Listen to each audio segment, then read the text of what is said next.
Ya Satir, ya Satir, ya Allah, ya Allah. Assalamualaikum warahmatullahi wabarakatuh. Sahabat beriman, ketegangan antara Amerika Serikat dan Houthi kini masih berlangsung. Setelah Amerika Serikat melancarkan serangan ke beberapa kota di Yaman yang dikuasai Houthi, kelompok milisi ini membalas dengan menyerang kapal-kapal Amerika di Laut Merah. Serangan-serangan ini semakin memanas, mengancam jalur perdagangan yang vital. Sekarang, pertanyaannya, apakah Amerika Serikat akan tetap berani melewati Laut Merah, atau akankah mereka mundur menghadapi ancaman ini? Serangan pertama yang dilancarkan oleh Amerika Serikat di bawah kepemimpinan Donald Trump bukan sekadar serangan udara biasa. Itu adalah serangan yang menghancurkan markas besar Houthi, pusat komunikasi mereka, pabrik senjata, bahkan fasilitas pembuatan drone yang mereka gunakan untuk mengancam keamanan di Laut Merah. Belasan serangan menghantam provinsi Saada di Yaman Utara. Tak hanya itu, ibu kota Sanaa Video 2 pun diprediksi akan terus merasakan ketegangan yang semakin meningkat.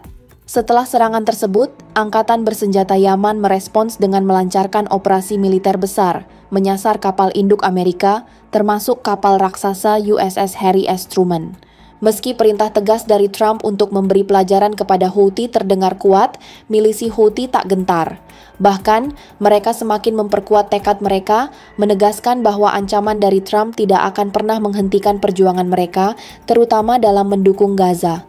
Yahya Sari, juru bicara militer Houthi, menegaskan bahwa mereka akan terus menyerang kapal-kapal yang berafiliasi dengan Israel, terutama yang milik Amerika Serikat. Houthi tidak hanya menyerang kapal-kapal Amerika, tetapi juga memulai serangan terhadap Israel, meluncurkan pesawat tak berawak ke sana, dan bahkan mengirim 2 rudal balistik hipersonik yang menargetkan Bandara Ben Gurion di Jaffa. Terdengar suara sirin di bandar udara tersebut. Ini adalah serangan kelima dari Yaman ke Israel sejak gencatan senjata yang dilanggar oleh Israel pada Januari. Meski tentara Israel mengklaim berhasil mencegat rudal dari Yaman sebelum memasuki wilayah udara mereka, laporan menunjukkan bahwa rudal tersebut justru jatuh di udara Israel, dan pecahan dari rudal pencegat ditemukan di dalam wilayah Israel. Ini jelas menjadi peringatan keras bagi semua pihak yang terlibat. Serangan-serangan yang dilancarkan Houthi di Laut Merah memberikan dampak yang jauh lebih besar daripada yang dapat dibayangkan oleh banyak pihak.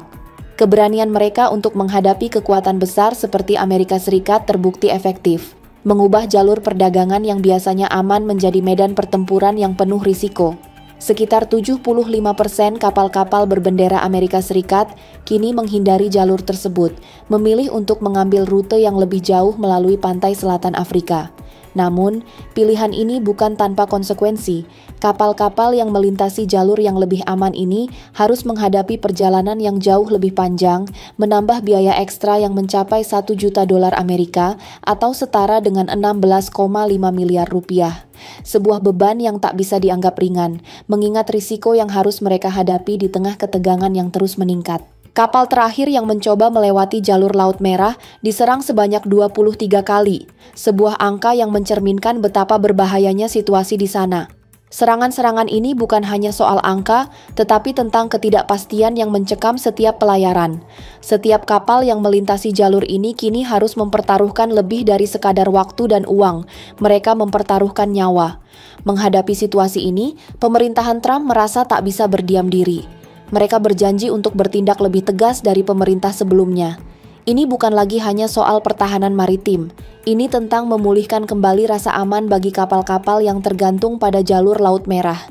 Dalam upaya untuk memulihkan kebebasan navigasi, Menteri Luar Negeri Amerika, Marco Rubio, mengadakan pembicaraan dengan Perdana Menteri Israel, Benjamin Netanyahu.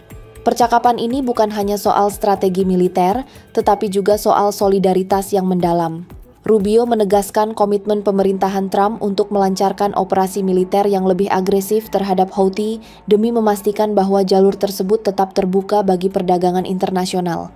Namun, di balik pembicaraan itu, ada lebih dari sekadar diplomasi.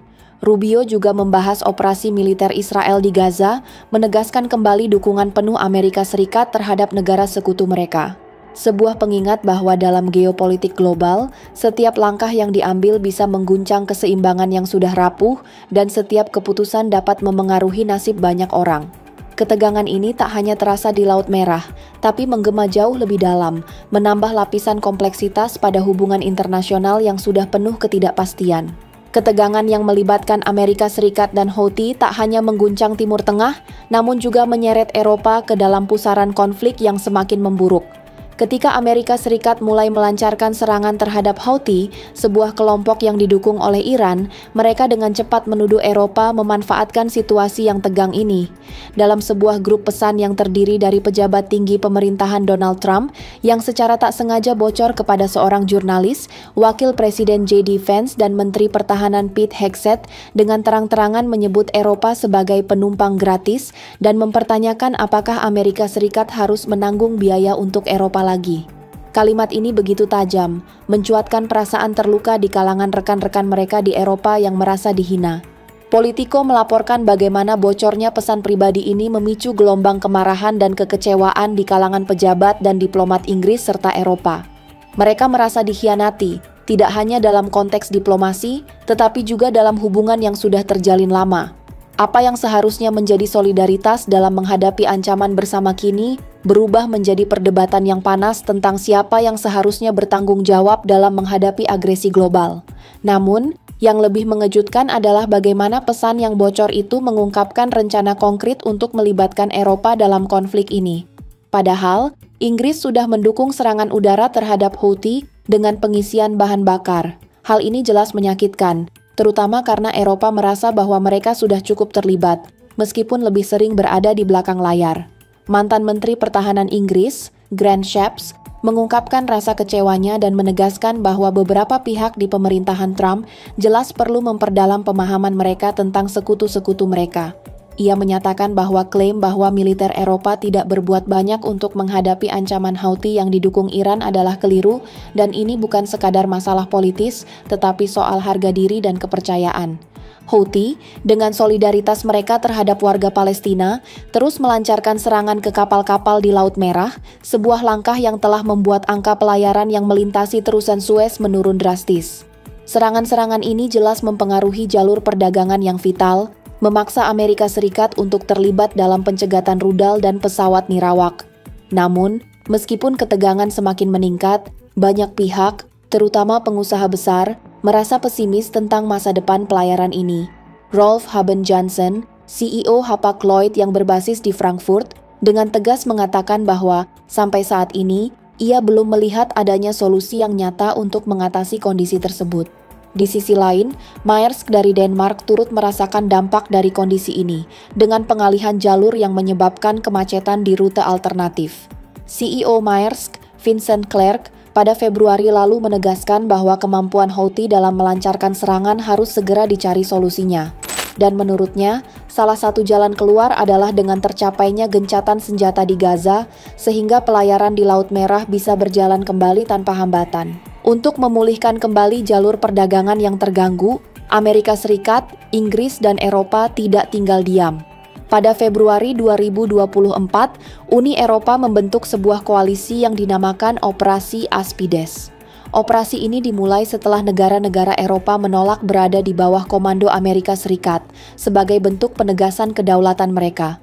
Dalam waktu singkat, Aspides telah meluncurkan 4 rudal balistik, 18 drone udara, dan 2 drone laut, serta berhasil melindungi lebih dari 400 kapal komersial dari ancaman serangan.